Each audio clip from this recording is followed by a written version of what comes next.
Satu, cukup bagimu Allah saja. Dan juga kaum mukminin cukup bagi mereka Allah juga. Kamu dan kaum mukminin cukup bagi kalian semuanya Allah Subhanahu wa taala.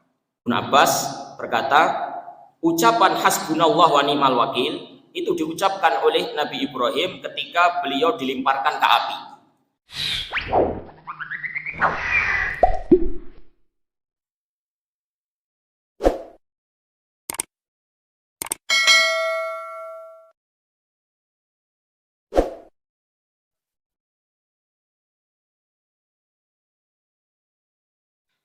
Bismillahirrahmanirrahim. Assalamualaikum warahmatullahi wabarakatuh.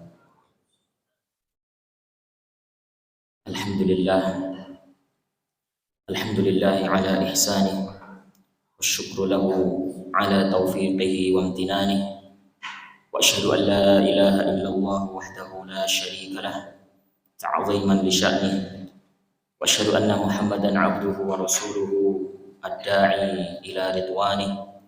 Salawatullahi wassalamuhu wa barakatuhu alaihi wa ala alihi wa sahbihi wa ikhwani. Kaum muslimin dan muslimat, para ikhwah dan akhwat, bapak-bapak, ibu-ibu yang dirahmati Allah Subhanahu wa taala, alhamdulillah dengan limpahan nikmat dan taufik dari Allah Subhanahu wa taala kita bisa menyelenggarakan majelis ilmu di pagi hari ini. Semoga Allah Subhanahu wa taala memberkahi majelis kita ini dan meridhoi kita semuanya.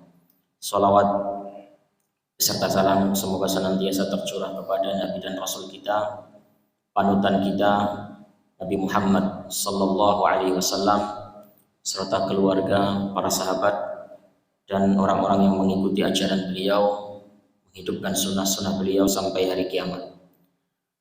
Bapak dan Ibu yang dimuliakan Allah Subhanahu wa taala, pembahasan kita pada pagi hari ini bersama Kitab Tauhid telah sampai pada bab firman Allah Subhanahu wa taala, wa 'alallahi fatawakkalu in kuntum mu'minin. Bab firman Allah, wa 'alallahi fatawakkalu in kuntum mu'minin. Dan hendaknya kepada Allah saja. Alhamdulillah. Dan hendaklah kepada Allah saja kalian bertawakal jika kalian benar-benar beriman. Dan hendaknya kepada Allah saja kalian bertawakal jika kalian benar-benar beriman. Atau bisa juga disebut dengan bab tawakal. Bab tawakal. Baik, kita jelaskan terlebih dahulu pengertian dari tawakal. Apa itu tawakal? Syekh Muhammad bin Shalih Al-Utsaimin rahimahullah taala menyebutkan makna tawakal huwa al-i'timad 'ala Allah Subhanahu wa taala fi husulil matlubi wa daf'il makruhi ma'a thiqati wa fi'lil asbabil ma'dzuni fiha. Tawakal adalah bersandar kepada Allah Subhanahu wa taala dalam hal menggapai sesuatu yang diinginkan atau menghindar dari sesuatu yang dikhawatirkan, yang tidak disukai. Beriring dengan as-siqah, yaitu yakin, bergantung kepada Allah Subhanahu wa taala dan melakukan asbab atau menempuh sarana, melakukan wasilah, menempuh wasilah yang memang diizinkan, diperkenankan oleh Allah Subhanahu wa taala. Sekali lagi saya ulangi, al-i'timad 'ala Allah Subhanahu wa taala fi husulil matlubi wa daf'il makruhi. Bersandar kepada Allah Subhanahu wa taala dalam hal menggapai sesuatu yang kita inginkan atau menghindar dari sesuatu yang kita khawatirkan, yang tidak kita inginkan. Ma'athiqati billah, ya, dengan bergantung penuh kepada Allah Subhanahu wa taala, yakin penuh kepada Allah Subhanahu wa taala, wa akhdil asbabil ma'dzun fiha, dan juga tetap dengan melakukan sarana, menempuh sebab, menempuh sarana yang diperkenankan oleh Allah Subhanahu wa taala. Jadi ayol ikhwah azanillahu wa iyyakum, dari pengertian tawakal seperti ini tadi, maka di dalam tawakal itu hendaknya ada dua unsur. Unsur yang pertama adalah al-i'timad 'ala Allahi i'timadan shadiqan haqiqiyan, yaitu seseorang itu bersandar kepada Allah Subhanahu wa taala dengan bersandar yang sesungguhnya, bergantung kepada Allah Subhanahu wa taala ya, dengan sebenar-benarnya. Dan yang kedua, unsur yang kedua adalah menempuh sebab, ya, menempuh sarana. Ini tidak boleh ditinggalkan dua unsur ini, dua-duanya harus ada. Jika seseorang itu menempuh sarana, kemudian dia bersandarnya, bergantungnya kepada sarana itu tadi, maka ini mengurangi tauhidnya. Ada sarana, ada jalan untuk mewujudkan suatu keinginan, kemudian sarana, wasilah, jalan yang dia tempuh tadi, dia jadikan sebagai tempat bergantung. Dia bersandar sepenuhnya kepada wasilah atau sarana itu. Ini mengurangi tauhid seseorang, ya. Tawakal dia kepada Allah Subhanahu wa taala kurang. Demikian sebaliknya, seseorang itu bergantung kepada Allah Subhanahu wa taala tanpa menempuh sebab, maka ini kurang sempurna, karena ini bertentangan dengan hikmah Allah Subhanahu wa taala. Karena di antara wujud daripada hikmah Allah Subhanahu wa taala, kita semuanya meyakini bahwasanya Allah Subhanahu wa taala adalah maha hakim, maha hikmah. Di antara hikmah Allah Subhanahu wa taala adalah Allah Subhanahu wa taala itu mengkaitkan antara sebab dan akibat. Allah Subhanahu wa taala mentakdirkan A, dan Allah Subhanahu wa taala menentukan dan menetapkan sebab-sebabnya. Sebagaimana yakni misalnya seorang itu memiliki anak, dan Allah Subhanahu wa taala telah menetapkan jalan untuk terwujudnya hal ini, yaitu menikah. Jadi Allah Subhanahu wa taala dengan hikmahnya mengkaitkan antara sebab dan akibat. Orang yang menafikan sebab, ya, total, ini juga kurang. Bersandar pada sebab mencacati tauhid, bersandar kepada Allah dan menganggap tidak ada sebab, ini juga tidak realistis, ya, tidak realistis. Maka tawakal yang sesungguhnya memadukan dua hal tersebut, yaitu dia bersandar kepada Allah dan menempuh sebab, atau dengan kata lain menempuh sebab tapi dia tidak bersandar kepada sebab itu. Dia bersandar, bergantung sepenuhnya kepada Allah Subhanahu wa taala. Kemudian para ikhwah, yang berikutnya adalah jenis-jenis tawakal. Jenis-jenis tawakal. Syekh Muhammad ibn Shalih Al-Utsaimin rahimahullah taala dalam kitab beliau Al-Qaulul Mufid menyebutkan tawakal ada 3 jenis. Tawakal ada berapa jenis?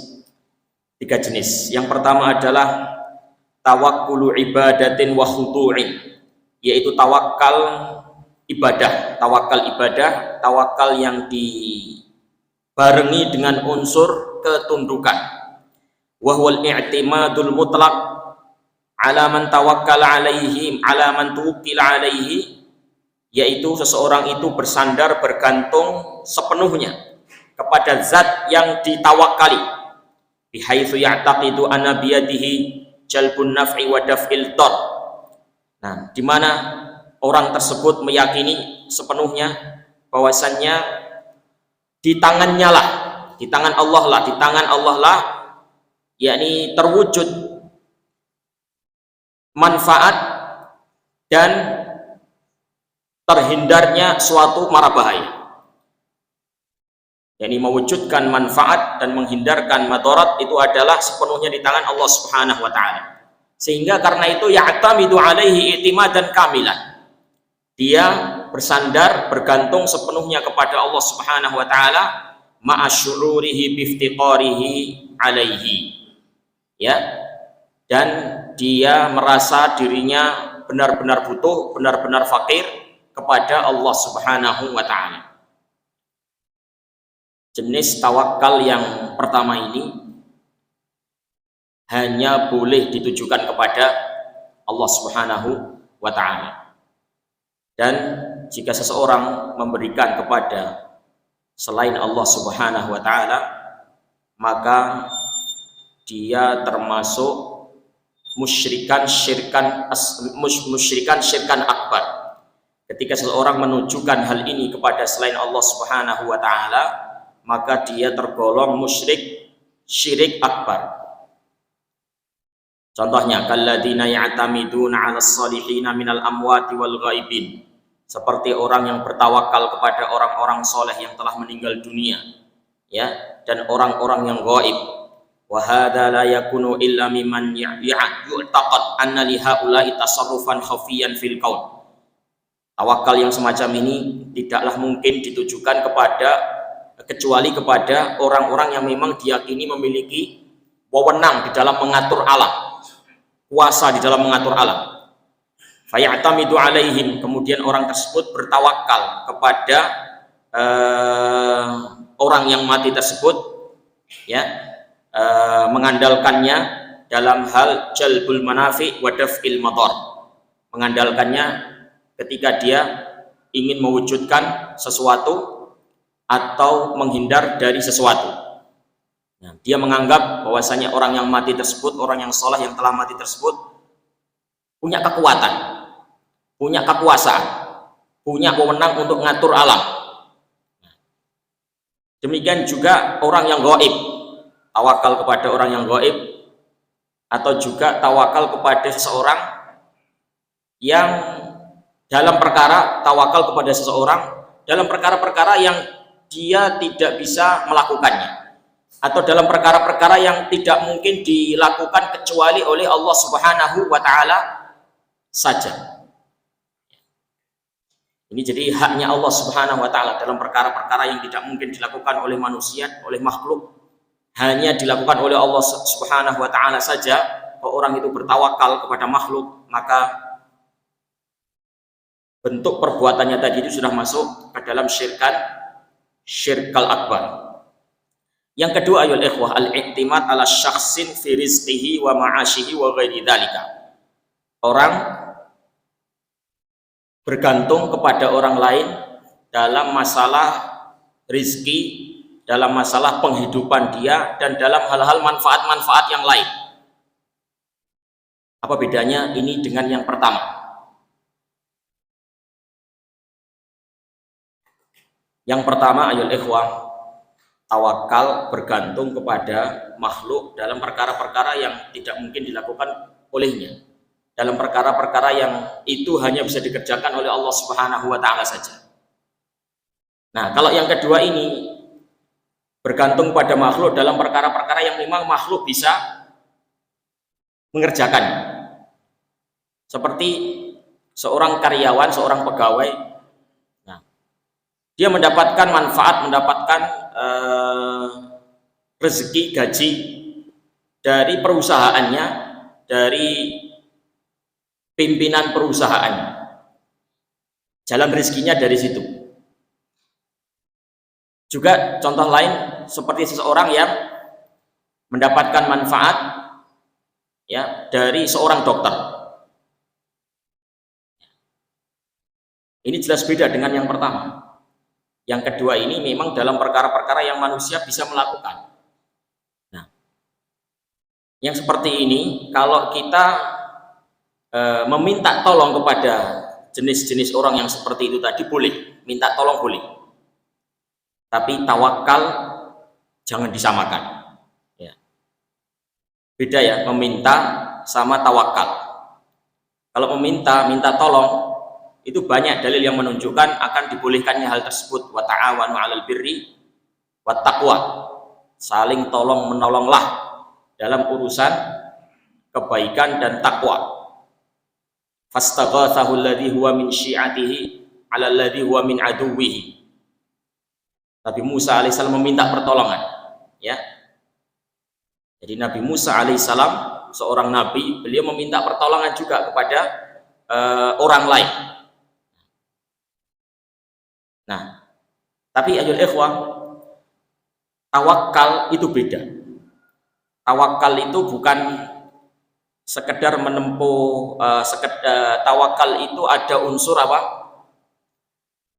Kebergantungan diri seseorang kepada makhluk. Nah, kebergantungan seseorang kepada makhluk, bersandarnya seseorang ya kepada makhluk. Nah, maka yang seperti ini ayyuhal ikhwah tidak diperbolehkan. Meskipun minta tolongnya boleh, minta tolong pada dokter boleh, minta tolong kepada tukang tambal ban ketika ban kita bocor boleh, minta tolong ya kepada bos perusahaan kita, melamar pekerjaan misalnya, supaya kita mendapatkan jalan rezeki dari situ, boleh. Tapi bersandar, bergantung kepada hal-hal tersebut, ini tidak boleh. Itulah bedanya minta tolong dan tawakal.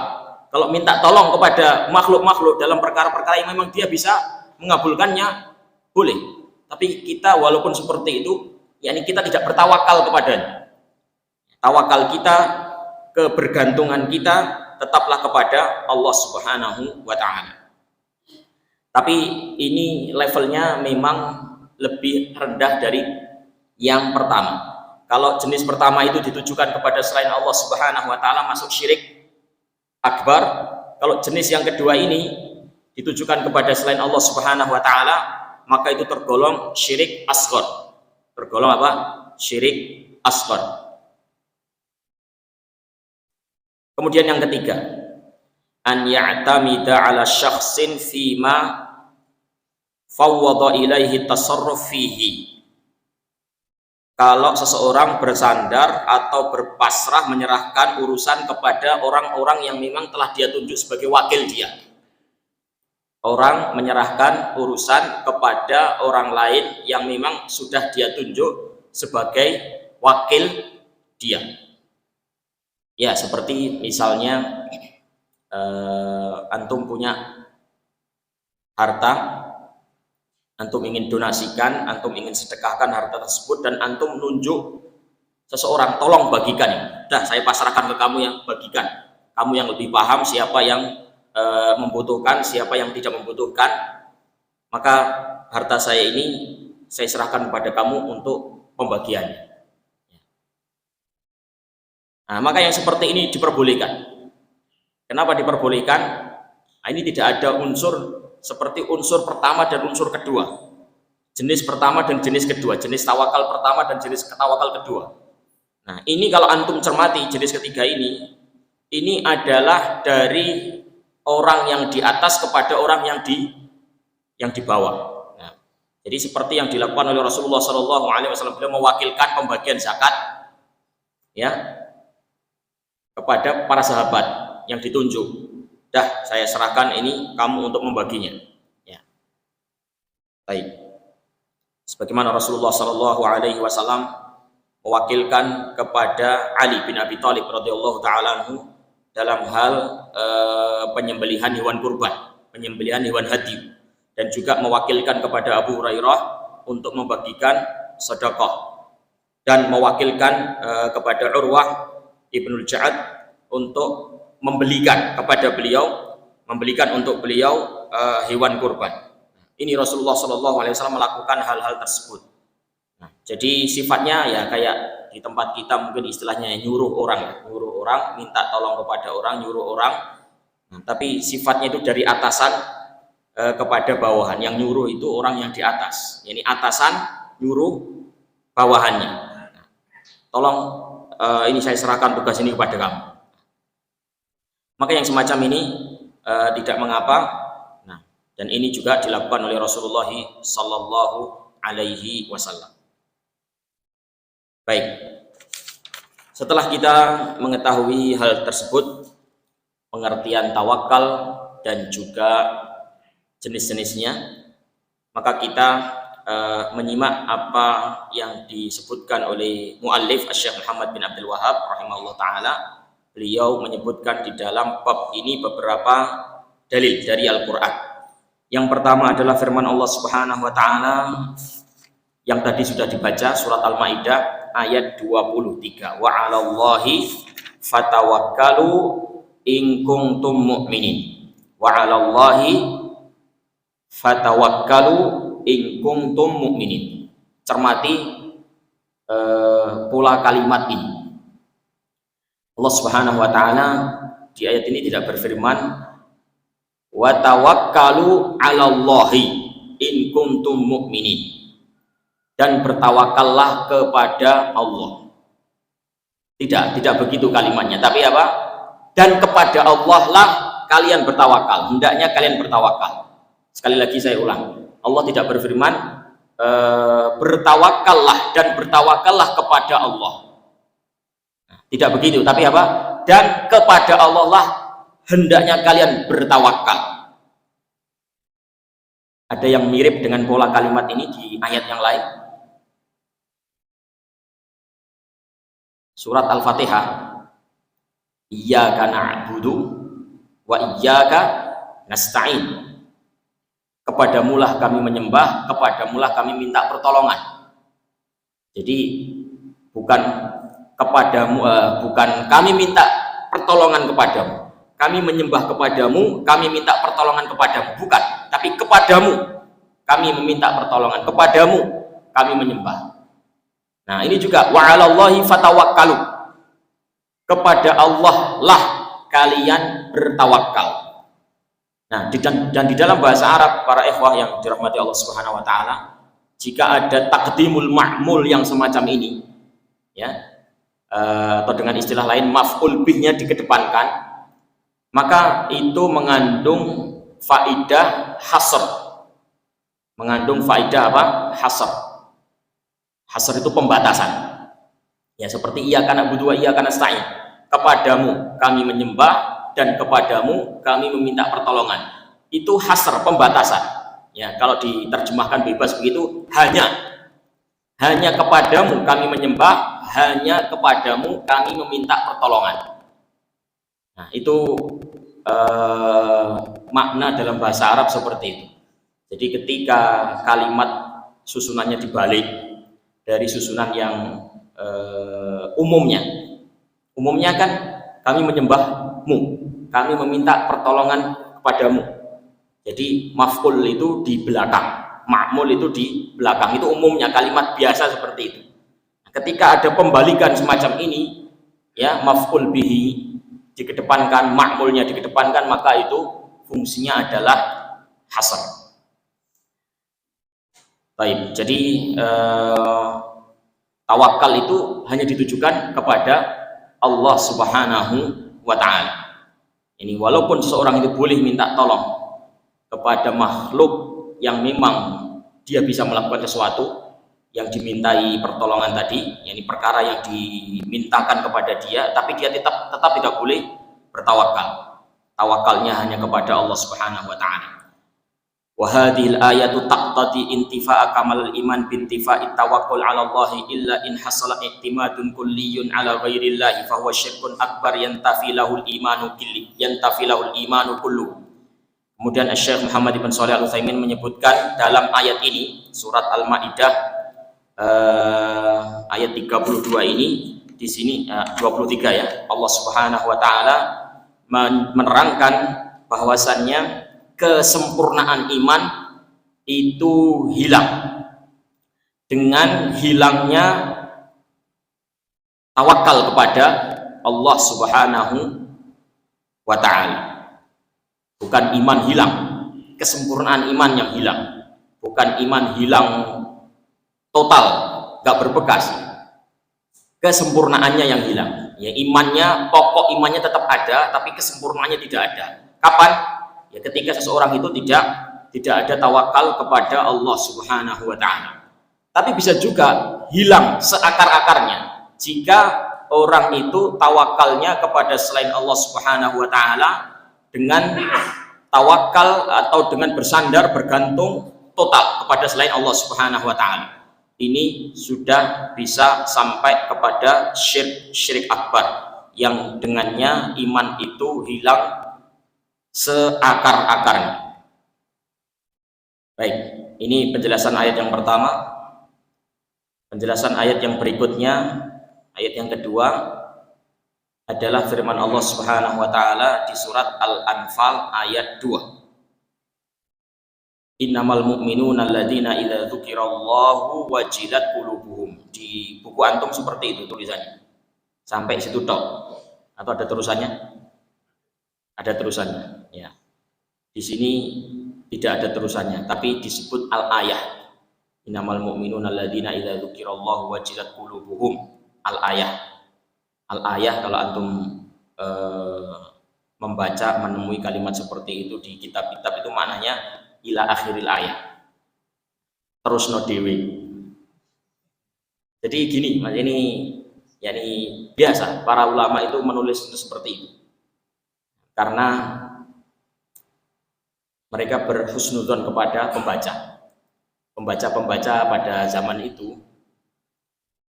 Kalau disebut sepenggal ayat itu sudah paham ayat yang dimaksud itu yang mana. Karena santri zaman dulu, penuntut ilmu zaman dulu, sebelum terjun ke dunia tholabul ilmi, mereka sudah menyelesaikan hafalan Al-Quran. Dan itu banyak di kitab-kitab, baik kitab akidah, kitab hadis. Yang Allah berfirman, innamal mu'minuna alladzina idza dzukirallahu wajilat qulubuhum titik-titik al-ayat. Terus dewi. Kamu sudah hafal Quran, kamu paham apa yang saya maksud. Ayat mana, sebelah mana, kamu sudah paham. Tapi kalau metode semacam ini diterapkan ke tulabul ilmi zaman sekarang, nah, ya gak iso nerusne dhewe. Innamal mu'minuna alladzina idza dzukirallahu wajilat qulubuhum.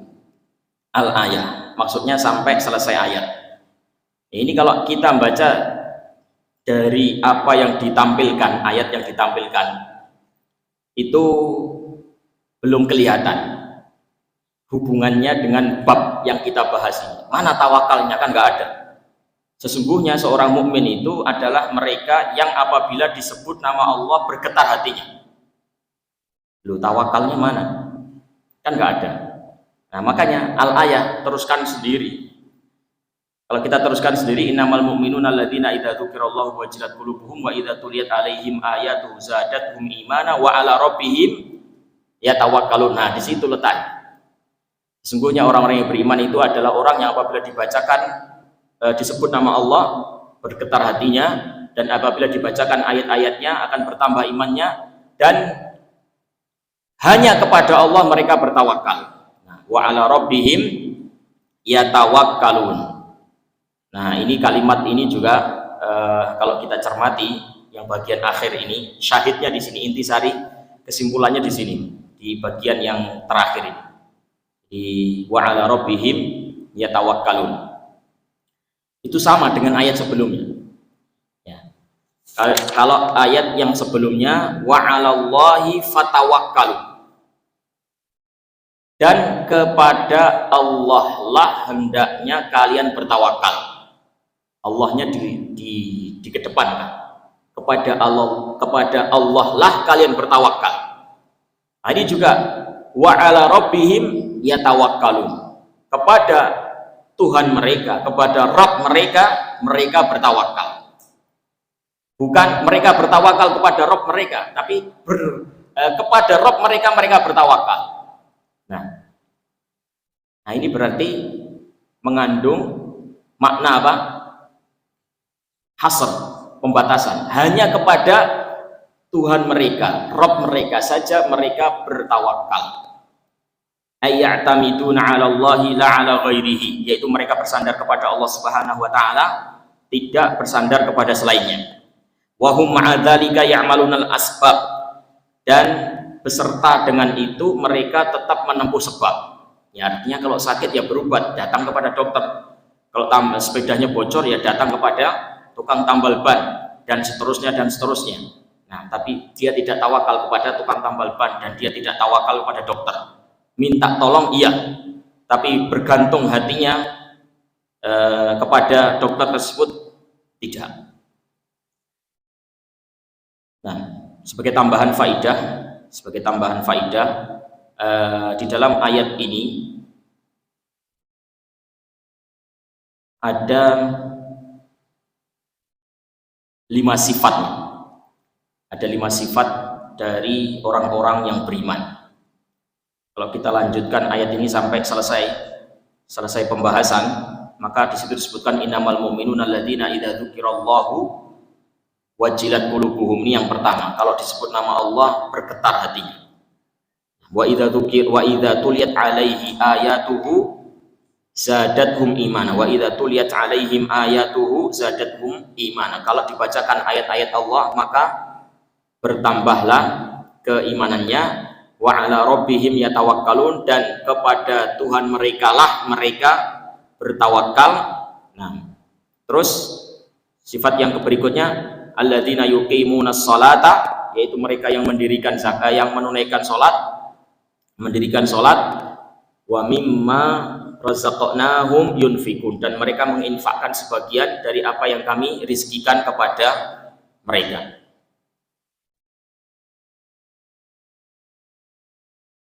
Ayat yang ketiga, dalil ketiga, ayat ketiga yang dibawakan oleh muallif berkenaan dengan tawakal adalah ya ayuhan nabiyyu hasbukallah, ya ayuhan nabiyyu hasbukallahu. Terusannya bagaimana?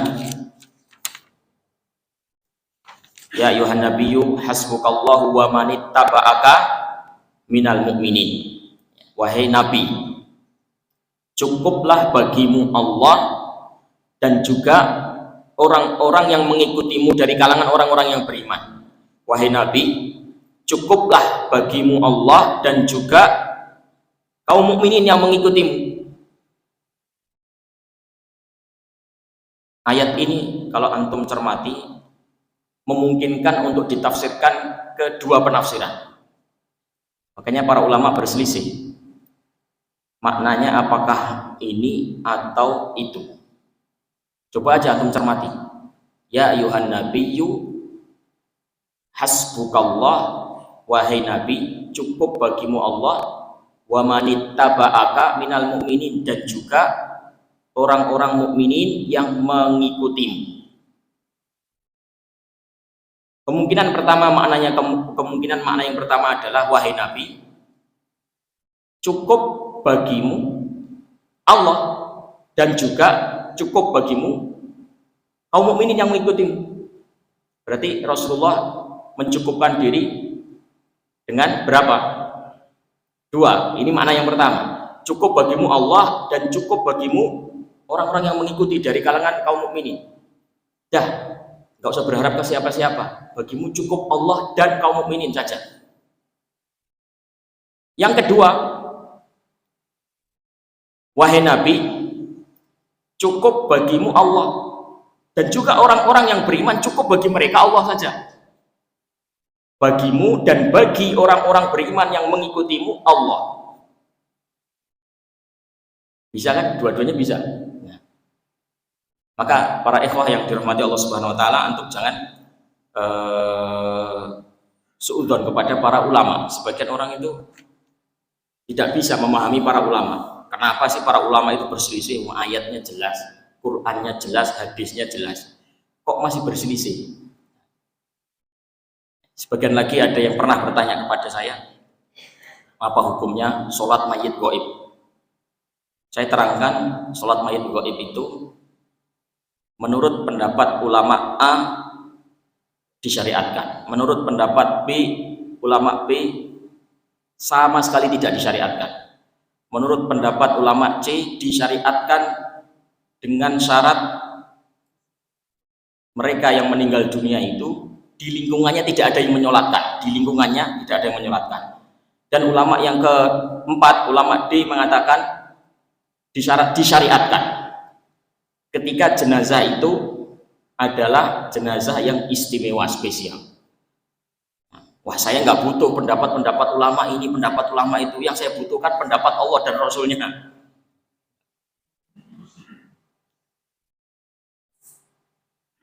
Jawab saya, para ulama kalau berselisih pendapat, itu berarti pendapat Allah dan Rasulnya itu memungkinkan untuk ditafsirkan ke penafsiran-penafsiran mereka.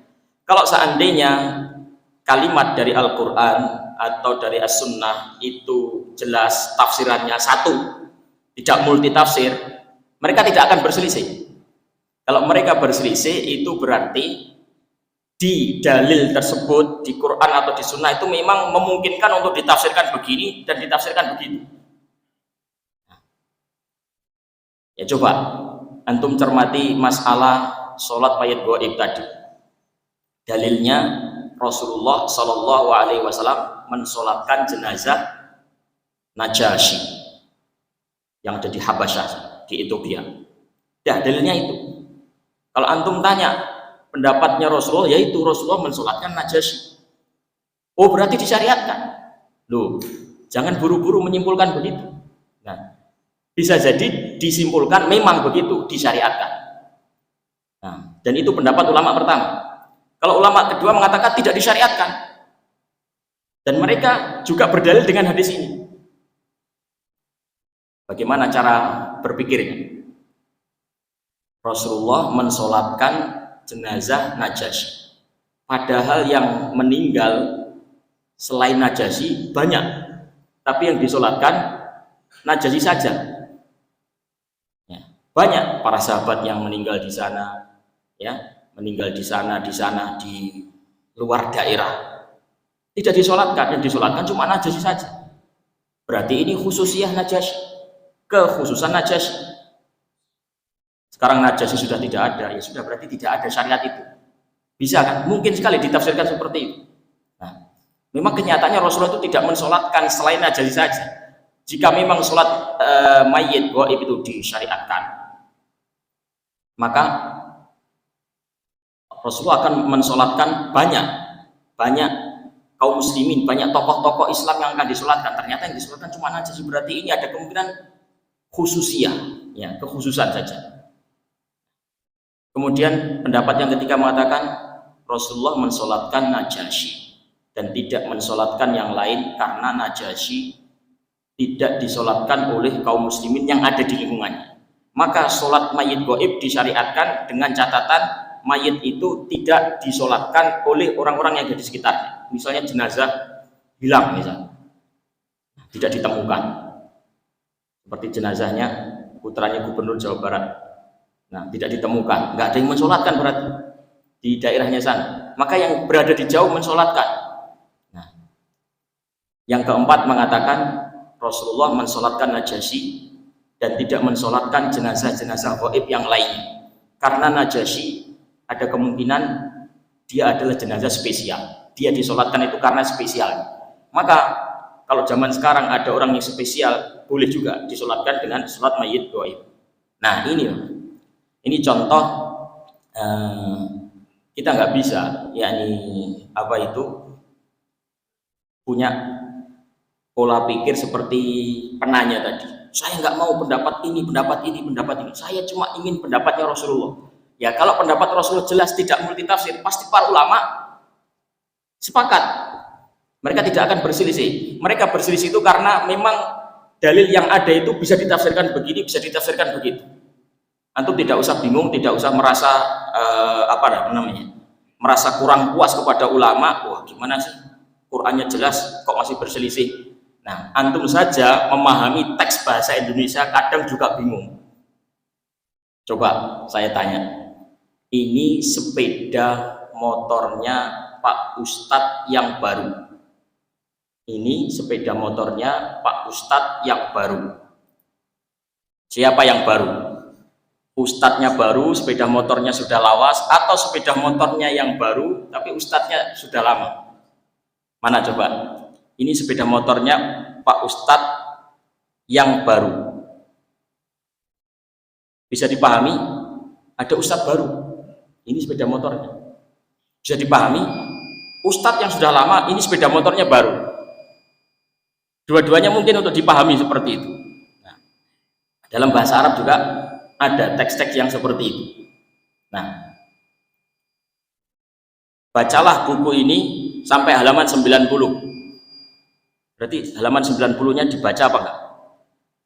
Bacalah buku ini sampai halaman 90. Berarti halaman 90 dibaca? Dibaca. Jalanlah menelusuri jalan ini sampai laut. Kalau sudah ketemu laut, tetap jalan atau berhenti? Lautnya masuk apa enggak? Lautnya masuk apa enggak? Enggak masuk. Katanya 90 tadi masuk. Bacalah buku ini sampai halaman 90. 90 masuk. Jalanlah sampai ketemu laut. Lautnya enggak masuk. Loh, kok bisa beda? Nah, itu bahasa Indonesia, antum aja bingung kadang. Makanya para ulama berselisih pendapat. Usaplah, basuhlah tanganmu sampai siku. Siku masuk apa enggak? Masuk. Berpuasalah sampai malam. Kalau sudah malam, puasa lagi? Enggak. Katanya tadi, basuhlah tangan sampai siku. Sikunya masuk. Puasalah sampai malam. Tsumma atimmus syiyam ilal lail. Sempurnakanlah puasamu sampai malam. Kok malam enggak masuk? Bingung apa enggak? Nah, tapi ini ada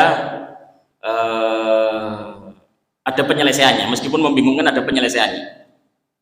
Nah, kalau faksilu wujuhakum wa aydiyakum ilal marafiq, basuhlah wajahmu dan tanganmu sampai siku, itu siku masuk.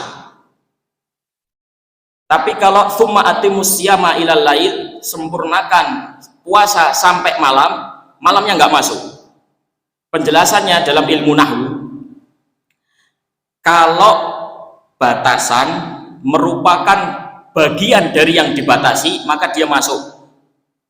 Tapi kalau batas itu bukan bagian dari yang dibatasi, maka dia tidak masuk.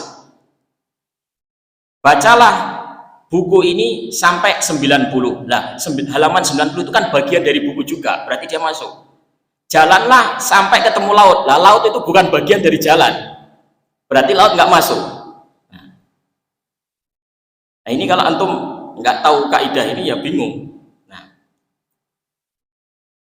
Nah, seperti itu Bapak. Jadi para ulama ketika mereka berselisih pendapat, itu ada hal-hal yang semacam itu yang memang bisa ditafsiri, ini bisa memungkinkan, ditafsiri begitu juga memungkinkan, ini bisa, itu juga bisa. Nah, walaupun insya Allah kalau kita menelusuri dengan seksama, dengan ijtihad, mengerahkan segenap daya dan upaya kita, nah insya Allah akan ketemu yang benar, yang sesungguhnya ya. Tapi sebagian manusia tidak semua manusia dibukakan jalan itu.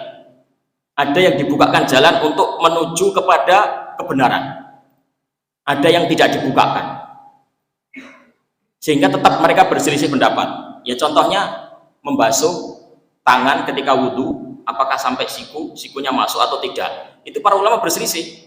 Nah, karena ada yang dibukakan bagi dia jalan untuk menuju apa? Untuk menuju kebenaran ini.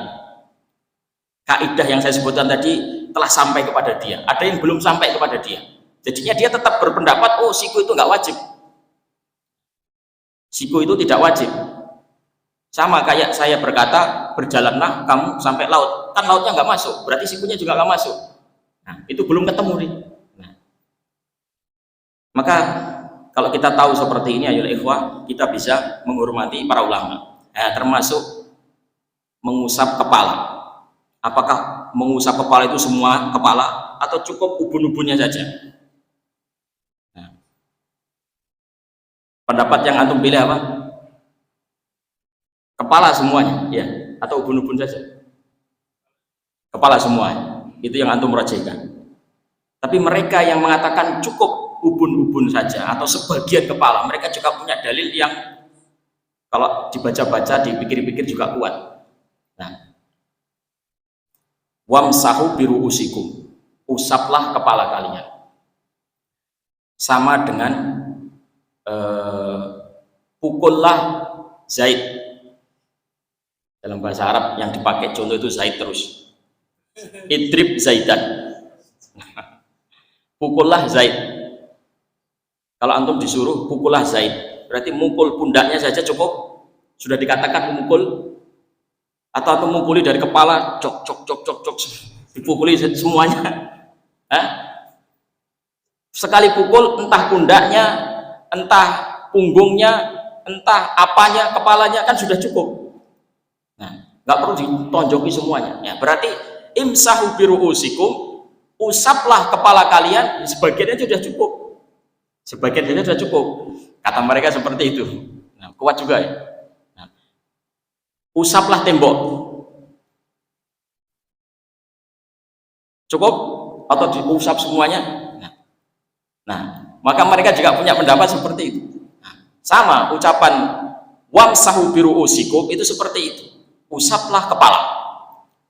Usaplah kepala. Ya karena usaplah kepala, ya seandainya diusap sebagian sudah cukup. Nah ini perbedaan, memungkinkan juga. Ya, tapi kalau kita menelusuri, yang kita rojekan, yang kita anggap kuat, ya insya Allah semua. Kenapa? Karena Nabi SAW ya beliau mengusap seluruh kepalanya sampai pun beliau ketika memakai imamah surban, ya itu beliau mengusap ubun-ubunnya atas bagian depan kepala, kemudian melanjutkannya di atas imamah. Kalau mengusap seluruh kepala itu tidak wajib, beliau akan mengusap apa? Bagian depan saja tanpa meneruskan di atas imamah. Beliau meneruskan di atas imamah itu pertanda bahwasanya bagian yang tertutup imamah itu adalah bagian yang wajib diusap, dan itu selalu Rasulullah melakukan seperti itu. Nah, baik. Nah, tapi sebagian orang ada yang dibukakan pintu ke sana, ada yang dibukakan ke pintu Idrib Zaidan tadi. Nah, baik, ya seperti ini juga. Ya ayuhan nabiyyu hasbukallah, wahai nabi cukup bagimu Allah dan juga kaum mukminin yang mengikutimu. Bisa diartikan apa?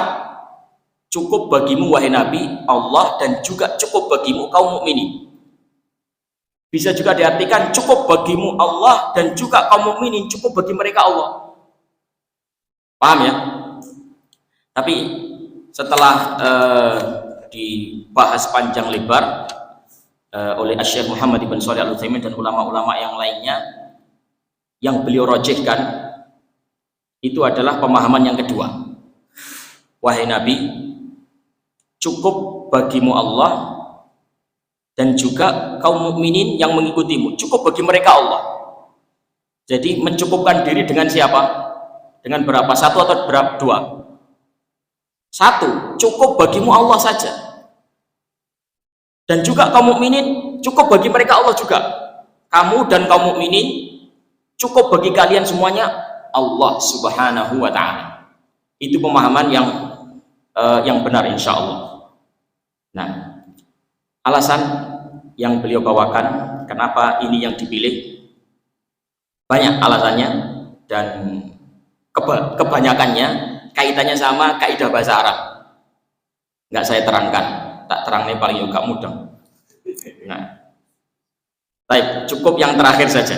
Nah, yaitu banyak ayat-ayat yang selain ini yang mendukung pemahaman yang kedua tadi. Kalau kita membaca ayat-ayat yang lain di dalam Al-Quran, cukup bagimu Allah, nggak ada cukup bagimu Allah dan cukup bagimu manusia, itu nggak ada. Nah, coba contohnya adalah qul hasbiyallah alaihi yatawakkalul mutawakkilun, surat Az-Zumar ayat 38. Katakan, hai Muhammad, cukup bagiku Allah, kepadanya aku bertawakal. Di situ tidak ada terusannya. Cukup bagiku Allah dan juga cukup bagiku kaum mukminin. Enggak ada begitunya. Di ayat itu, qul hasbiyallah. Cukup bagiku Allah. Alaihi yatawakkalul mutawakkilun. Kepadanya lah orang-orang hendaknya bertawakal. Kemudian juga di dalam surat At-Taubah 59, walau annahum radu ma atahumullahu wa rasuluhu wa qalu hasbunallah sayu'tinallahu min fadlihi wa rasuluh. Seandainya mereka ridho dengan apa yang diberikan oleh Allah dan Rasulnya kepada mereka, kemudian mereka mengucapkan cukup bagi kami Allah, maka Allah akan memberikan kepada mereka sebagian dari karunia-Nya dan juga Rasulnya. Ya. Seandainya mereka ridho dengan pemberian Allah dan berucap cukup bagi kami Allah, hasbunallah, maka tentu Allah akan memberikan kepada mereka. Allah dan Rasulnya akan memberikan karunia-Nya kepada mereka. Nah, jadi di sini disebut apa? Hasbunallah, nggak ada terusannya. Hasbunallah dan cukup bagi kami Allah dan, nggak ada dan. Juga nanti yang akan disebutkan di dalil setelahnya, yaitu ucapan Ibnu Abbas. Kalian saja kita baca. Wa ani bin Abbas qal hasbunallahu wa ni'mal wakil qalaha Ibrahim alaihi salam hina ulqiya finnar wa qala Muhammadun sallallahu alaihi wasallam hina qalu lahu innan nasa qad jama'u lakum fakhshawhum fazadahum imana wa qalu hasbunallahu wa ni'mal wakil. Hadis riwayat Bukhari dan Nasai.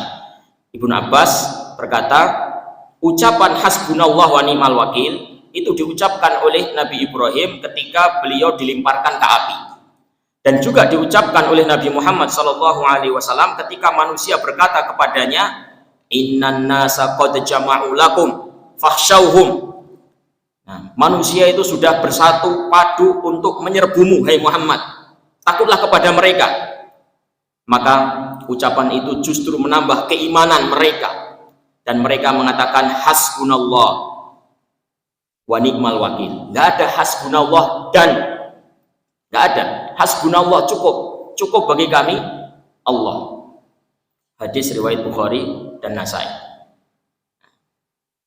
Jika memang demikian yang rajih ayol ikhwah, maka ini memberi penguat kepada dalil yang sebelum-sebelum, bahwasanya tawakal itu hanya kepada Allah. Cukup bagi kami Allah, hasbunallah. Cukup bagi kami Allah. Nah, baik. Adapun berkenaan dengan ucapan Ibnu Abbas radhiyallahu taala, maka ini juga ada faedah yang sangat bagus sekali. Ya. Jadi Nabiullah Ibrahim alaihissalam dan juga Nabi kita Muhammad sallallahu alaihi wasallam, kedua-duanya berada dalam posisi puncak kegentingan, puncak genting. Jadi yang dihadapi oleh Nabi Ibrahim alaihissalam itu dengan kaumnya itu sudah bersih tegang lama. Nah, jadi konflik antara beliau dengan kaumnya itu sudah lama, terus bertambah hingga pada akhirnya memuncak. Puncaknya beliau dilempar ke api. Tapi dalam kondisi genting yang sudah memuncak seperti ini, nah, beliau tidaklah berputus asa dari rahmat Allah Subhanahu wa ta'ala. Justru dalam kondisi semacam ini, ya, tawakalnya kepada Allah, bersandarnya kepada Allah semakin kuat, optimisnya semakin besar. Hasbunallah wa ni'mal wakil. Nah, beliau mengucapkan cukup bagi kami Allah, dialah sebaik-baik tempat bertawakal. Maka Allah Subhanahu wa ta'ala menolongnya dengan pertolongan yang tidak diduga-duga, tidak dikira-kira. Qulna ya naru kuni barda salaman ala Ibrahim. Kami berfirman kepada api, hai api, jadilah kamu dingin dan membawa keselamatan kepada Ibrahim. Jadi pelajaran yang bisa diambil dari sini para ikhwah, ketika kondisi genting, ketika permasalahan yang berat itu semakin memuncak dan memuncak, hendaknya harapan kita pun semakin memuncak. Nah, karena annal faraja ma'al karbi, itu yang diajarkan oleh Rasulullah SAW. Annal faraja ma'al karbi, jalan keluar itu biasanya muncul jalan keluar, solusi itu ada setelah apa? Al-karb, yaitu ketika musibah, kesengsaraan itu sudah besar, karb sudah menjadi musibah yang besar, biasanya setelah itu justru ada kemudahan. Sebagaimana kalau malam itu sudah semakin pekat, maka subuh semakin dekat. Malam itu kan berjenjang-jenjang. Mulai dari maghrib itu masih ada secercah cahaya, masih agak terang. Kemudian nanti ke isya sudah hilang, mega merah itu hilang.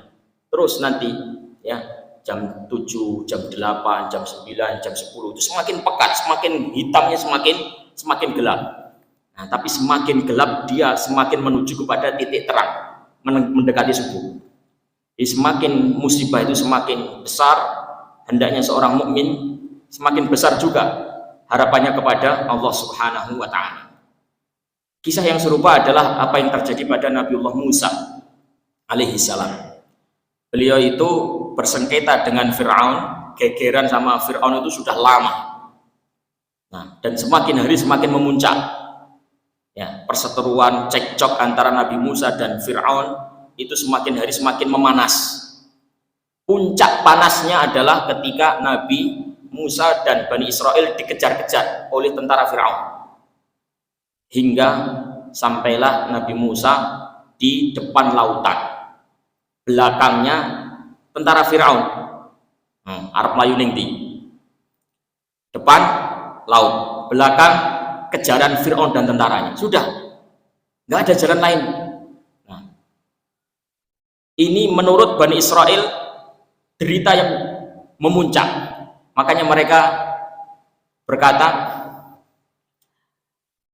falamma tara al-jam'ani qala ashabu Musa inna lamudrakun.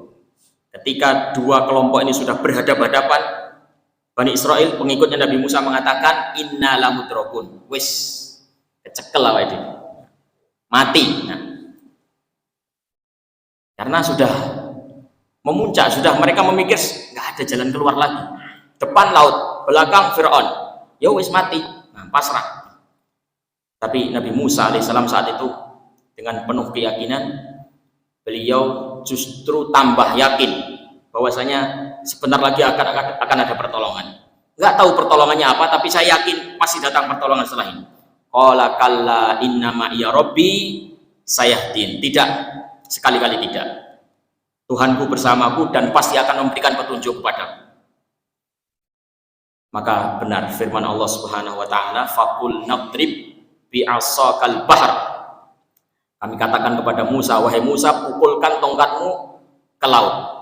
Nabi Musa pada waktu itu juga nggak tahu laut kalau dipukul itu akan terjadi apa. Pokoknya Allah memerintah manut, dipukulkan bener, ya. Maka terjadilah mukjizat yang begitu besar, yang tidak disangka-sangka, tidak diduga-duga oleh Nabi Musa sendiri, tidak disangka-sangka oleh Bani Israel. Mereka berjalan di atas laut yang sudah terbelah tersebut tanpa tersentuh air sedikit pun.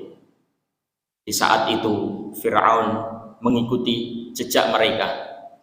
Mereka sudah sampai di tepian, sudah selamat Bani Israel, Nabi Musa dan Bani Israel. Fir'aun masih di laut. Maka ketika itu Allah Subhanahu wa taala menutupkan laut itu kembali sehingga menenggelamkan Fir'aun dan bala tentara. Tidak disangka-sangka, tidak diduga-duga. Perasaan mereka wis mati, pasti tertangkap. Nah, demikian juga Nabi Muhammad SAW. Nah, ketika pasukan-pasukan dari kabilah A, kabilah B, kabilah C semuanya sepakat untuk memerangi Rasulullah Shallallahu Alaihi Wasallam, dan Rasulullah ditakut-takuti, para sahabat ditakut-takuti. Fakhshawhum, takutlah kalian kepada mereka. Ini bukan pasukan sembarangan, bukan orang-orang musyrik Quraisy saja yang akan melawan kalian, tapi kabilah dari berbagai macam bangsa-bangsa, suku-suku, kabilah ini bersatu, semuanya menghadapi kamu. Nah, justru saat itu mereka semakin yakin. Hasbunallahu wa ni'mal wakil. Fanqalabu bi ni'matin minallahi wa fadlin lam yamsashum su'. Mereka selamat, tidak disentuh oleh mara bahaya.